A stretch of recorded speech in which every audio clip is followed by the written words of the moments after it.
श्री सद्गुरु देवाय नमः।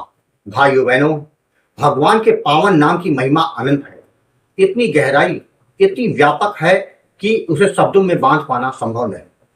संत महात्मा बार बार यही समझाते हैं कि ईश्वर का नाम केवल एक शब्द नहीं, बल्कि स्वयं ईश्वर का साकार स्वरूप है। जब कोई श्रद्धा और विश्वास के साथ नाम का उच्चारण करता है तो वह सीधे उस दिव्य शक्ति से जुड़ जाता है जो इस सृष्टि का संचालन करती है। कहा जाता है कि एक बार भगवान का नाम सच्चे हृदय से लिया गया स्मरण असंख्य तीर्थ यात्राओं से अधिक फलदायी होता है। हम जीवन भर एक स्थान से दूसरे स्थान तक भागते रहते हैं, कभी तीर्थों की ओर, कभी सुख की खोज में, तो कभी शांति की तलाश में। लेकिन संत जन हमें सरल मार्ग दिखाते हैं।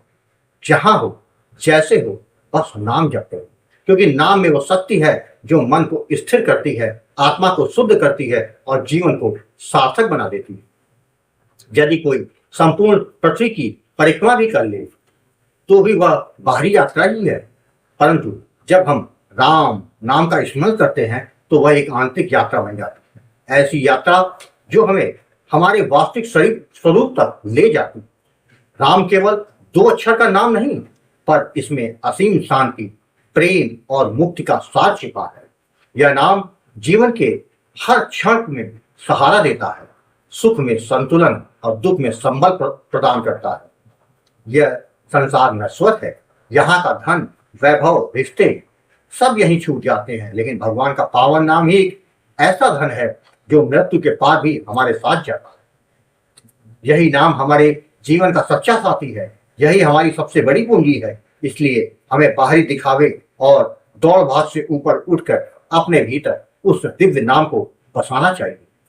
यही सरल साधना हमें जन्म मरण के चक्र से मुक्त कर सकती है।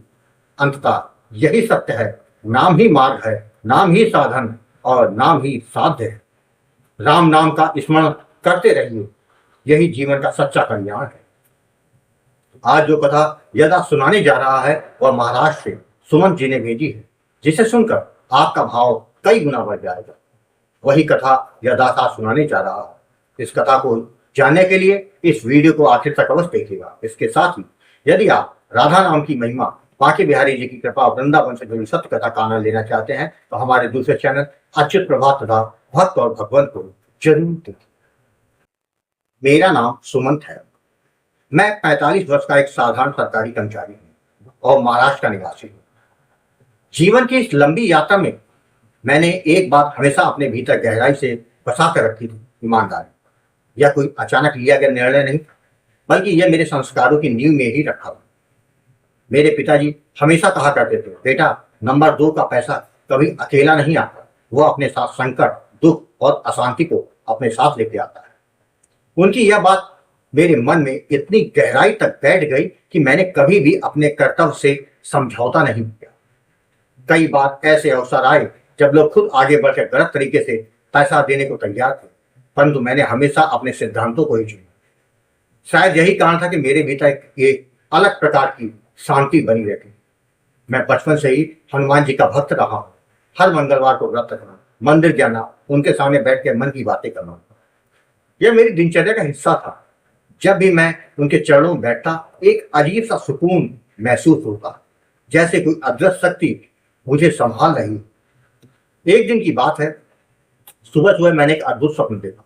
मैंने देखा कि मैं एक मंदिर में हूँ और वहां हनुमान जी स्वयं सीताराम सीताराम का कीर्तन कर रहे हैं।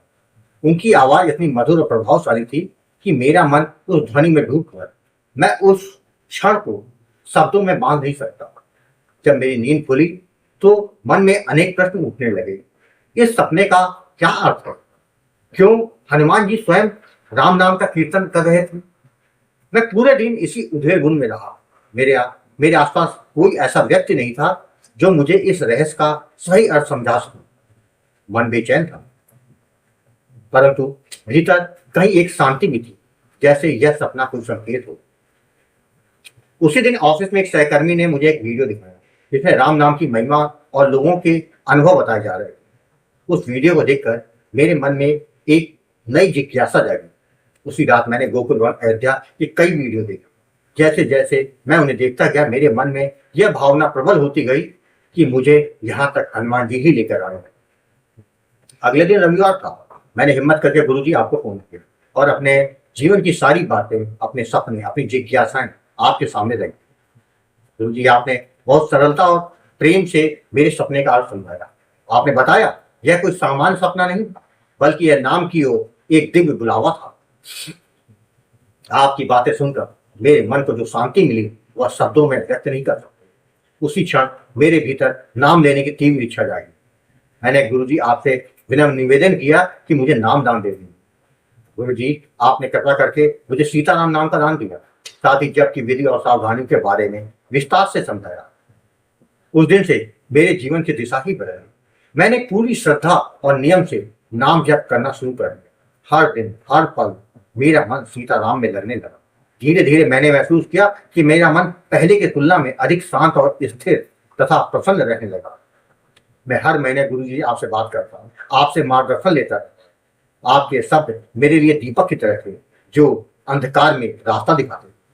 कई बार आपने मुझे डांटा भी, परंतु उस डांट में भी प्रेम था। वह डांट मेरे विश्वास को और मजबूत करती चली गई। समय बीतता गया और मेरा भाव और विश्वास दिन पर गहरा होता चला गया। इसका परिणाम यह हुआ कि मुझे हनुमान जी के दर्शन होने लगे। फिर धीरे धीरे अन्य देवी देवताओं के दर्शन भी होने लगे। यह सब मेरे लिए किसी चमत्कार से कम नहीं था। नामदान लेने के लगभग 1.25 साल बाद मेरे जीवन में एक ऐसी घटना घटी जिसने मेरे विश्वास को अटूट बना दिया। ऑफिस में मेरी एक महत्वपूर्ण फाइल कहीं मैं रख के भूल गया। जब अधिकारी ने वह फाइल मांगी तो मैं उन्हें ढूंढना शुरू किया, लेकिन वह कहीं नहीं मिली। मैंने पूरे ऑफिस में हर जगह ढूंढा। 2 दिन तक लगातार खोजबीन करता रहा, लेकिन उसका कोई पता नहीं चला। मैं बहुत घबरा गया। मेरे मन में डर बैठ गया कि अगर फाइल नहीं मिली तो मुझ पर आरोप लग जाएगा। आखिरकार मैंने गुरुजी आपको फोन किया और अपनी समस्या के बारे में बताया। गुरुजी आपने शांत स्वर में कहा, हनुमान जी का ध्यान करो और उनसे प्रार्थना करो, समाधान अवश्य मिलेगा। मैंने पूरे भाव से रो रो के हनुमान जी से प्रार्थना करी। उस रात मुझे फिर एक सपना आया। मैंने देखा कि हनुमान जी तो मेरे घर आए हैं। उन्होंने अलमारी के ऊपर रखे एक बैग को नीचे उतारा। मेरी नींद अचानक खुल गई। पहले तो मुझे समझ कुछ नहीं आया, लेकिन फिर मैंने तुरंत अलमारी के ऊपर रखा बैग नीचे उतारा। जैसे ही बैग खोला तो मेरी आंखें खुली की खुली रह गई। वह खोई हुई फाइल उसी बैग में रखी थी। तभी मुझे याद आया कि लगभग 2 महीने पहले मैं वह फाइल ऑफिस से लेकर आया कुछ काम करने के लिए, और काम पूरा होने के बाद मैं वहीं रख के भूल गया। उस क्षण मुझे एहसास हुआ यह कुछ संयोग नहीं था, यह हनुमान जी की कृपा थी। उस दिन के बाद मेरा विश्वास और भी अधिक दृढ़ हो गया। समय के साथ साथ मेरे अनुभव और गहरे होते चले। कई बार ऐसा हुआ कि रात में हनुमान जी मुझे अपने साथ लेकर जाते और पूरी दुनिया के दर्शन कराते। उस क्षण मैं खुद को बहुत हल्का और आनंदित महसूस करता हूँ। एक बार हनुमान जी ने मुझसे कहा, तुम्हारा भाव मुझे बहुत पसंद है, इसीलिए मैं तुम्हारे पास आता हूँ। जब यह बात मैंने गुरुजी आपको बताई तो आपने कहा, भगवान को केवल जीव के भाव और विश्वास से मतलब होता है। जितना गहरा भाव उतना ही तुम उनके करीब पहुंचोगे। यह बात मेरे जीवन का मूल मंत्र बन गई है। आज मैं जब पीछे मुड़कर देखता हूं तो मुझे लगता है कि मेरा पूरा जीवन बदल चुका है। पहले मैं केवल एक सामान्य व्यक्ति था, लेकिन अब मैं एक ऐसे मार्ग पर चल रहा हूं जो मुझे ईश्वर की ओर ले जा रहा। गुरुजी के मार्गदर्शन ने मेरे जीवन को एक नई दिशा दी है। आपने मुझे सिखाया कि नाम जप केवल शब्दों का उच्चारण नहीं, बल्कि यह आत्मा की यात्रा है, एक ऐसी यात्रा जो हमें वास्तविक स्वरूप तक ले जाती है। मैं आज भी हर महीने गुरुजी से आपसे बात करता हूँ, आपके मार्गदर्शन का पालन करता हूँ। मैं अपनी सामर्थ्य के अनुसार आश्रम सेवा भी भेजता रहता हूँ, क्योंकि यह मेरे लिए केवल कर्तव्य नहीं है, बल्कि कृतज्ञता का एक छोटा सा प्रयास है। मैं जानता हूँ मैं गुरुजी को कुछ नहीं दे सकता, क्योंकि उन्होंने मुझे जो दिया है वह अनमोल है। आज मेरी केवल एक ही प्रार्थना है, गुरुजी आपका आशीर्वाद मेरे ऊपर हमेशा रहे, ताकि इस मार्ग पर मैं हमेशा आगे बढ़ता रहूं और एक दिन भगवत प्राप्ति तक पहुंच सकूं। मेरे जीवन की अब हर शाम अब एक ही नाम में बस चुका है, सीताराम सीताराम। भाइयों बहनों, आपने देखा भाव और विश्वास के साथ किया गया नाम जप कैसे जीवन में चमत्कार करके दिखाता। एक बात जीवन में याद रखिएगा, गुरु का काम मार्गदर्शन करना है, करना आपको ही है। जो करता है उसको फल मिलता है, इसमें कोई संशय नहीं। आपको कथा अच्छी लगी हो तो कमेंट में जय श्री राम लिखना मत भूलिएगा, जिससे दास का मनोबल लगातार बढ़ता रहे और अच्छे प्रेरणादायक वीडियो आपको प्रस्तुत करता रहूंगा। आपसे निवेदन है, यदि आपके पास भी राम नाम का अनुभव हो तो उसको मेरे ईमेल या व्हाट्सएप पे भेज सकते हैं, जिस पर वीडियो बनाकर अपने चैनल में अवश्य प्रस्तुत करूंगा। ईमेल का पता, व्हाट्सएप नंबर वीडियो के डिस्क्रिप्शन में दिए हुए हैं। जय जय सीताराम।